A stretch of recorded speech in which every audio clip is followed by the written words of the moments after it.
Mga sanggi, isa po itong malaking balita at sabihin na po natin ang totoo na ito po ay bad news ngayon na sabog po ito ngayon sa international media. Talagang dumagungdong ang balitang ito, panibagong virus.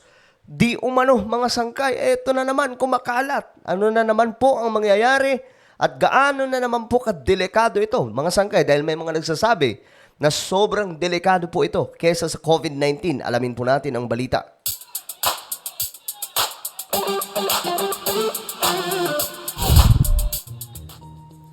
Magandang oras po sa lahat ng ating mga kababayan, sa lahat po ng mga solid sangkay.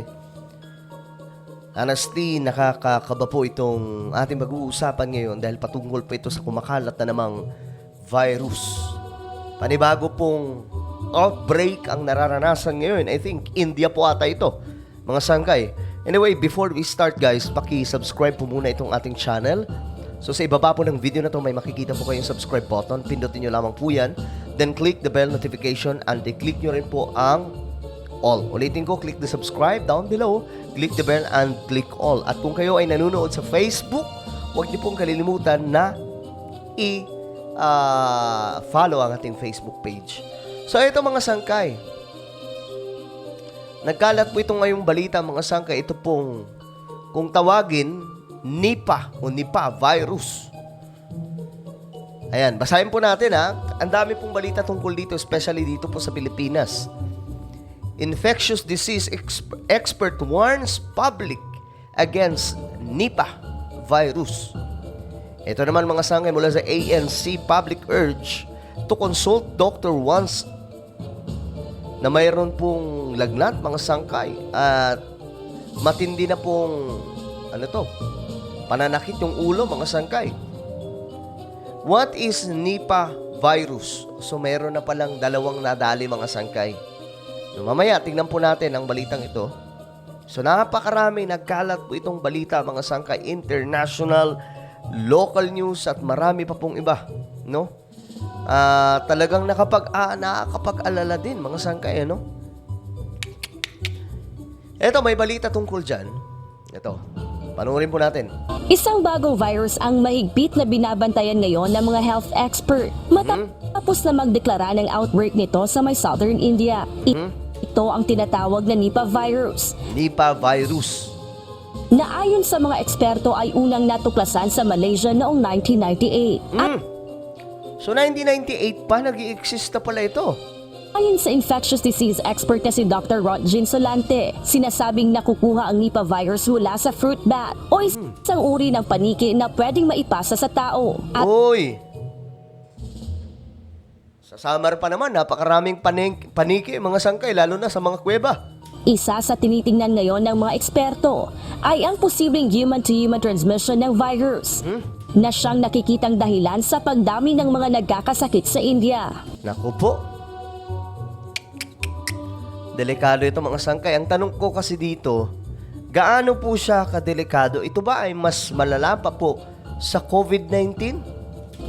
Halimbawa, may isang tao na infected, kagaya ng nakikita nila ngayon, and being handled by some of those na hindi alam nila na meron na palang Nipah virus. So, the body fluids of those who are being infected na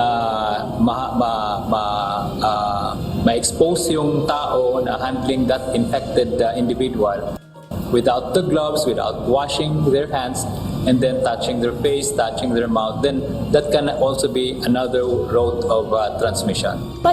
So ano yun mga sangkay? Since galing po itong India ngayon, ano ba, wala bang ano dyan? May restriction from India? Kasi baka mamaya kumalat po ito. Ano pa lang to mga sangkay? Alam ko, ang tawag pa lamang po dito is epidemic pa lang, no? Hindi ba po sa pandemya? Paliwanag din Dr. Solante, mas nakakamatay ang Nipah virus kumpara sa COVID-19. Ayan po ha. Klaro po sa lahat mga sangkay. Ulitin natin. Paliwanag din Dr. Solante, mas nakakamatay ang Nipah virus kumpara sa COVID-19. So anong ibig sabihin? Mas delikado ba ito kaysa sa COVID-19? saan nasa 50 hanggang 75% ang mortality rate nito. Ibig sabihin, 4 sa bawat 5 tinatamaan ng Nipah virus ay namamatay. Oh my goodness. Delikado nga po ito mga sangkay. I hope na mapigilan pa po ito. Kakatapos lamang po ng di ba?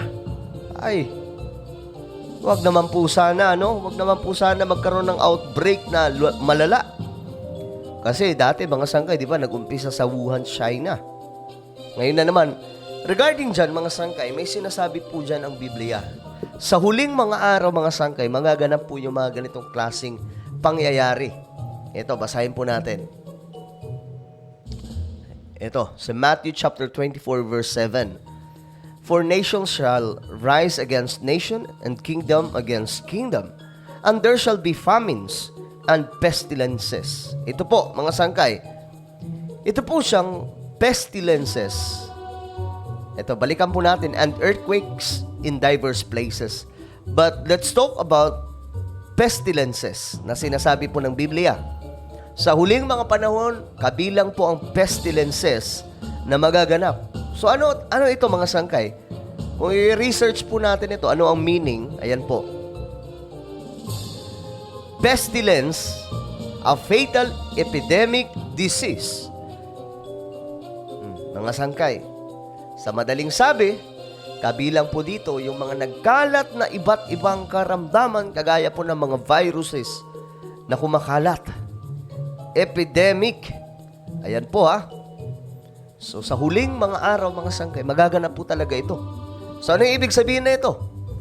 Katubaran ba ito ng propesiya mula po sa Biblia? Well, as we can see naman mga sangkay, nagaganap po ngayon ng iba't ibang klaseng kaguluhan sa mundo. At kasama po dyan itong pagkalat ng iba't ibang klaseng karamdaman. Kagaya po na ito mga sangkay, itong mga tinutukoy dito pestilences. Mga salot po ito na nangyayari sa ating mundo ngayon. At ito mga sangkay ay kabilang dyan. Itong Nipah virus. Isa sa mga characteristic ng Nipah virus is that it will really be fatal because of its ability to infect the brain, no? Yung Utak, mga sangkay. tinatawag natin na encephalitis. So encephalitis is inflammation of the brain. And you can just imagine when you have an infection that causes inflammation of the brain, it will also affect other functions of other organs, particularly the heart, the lungs, and doon nakikita natin na it can also be a multi-organ infection and can be fatal and deadly.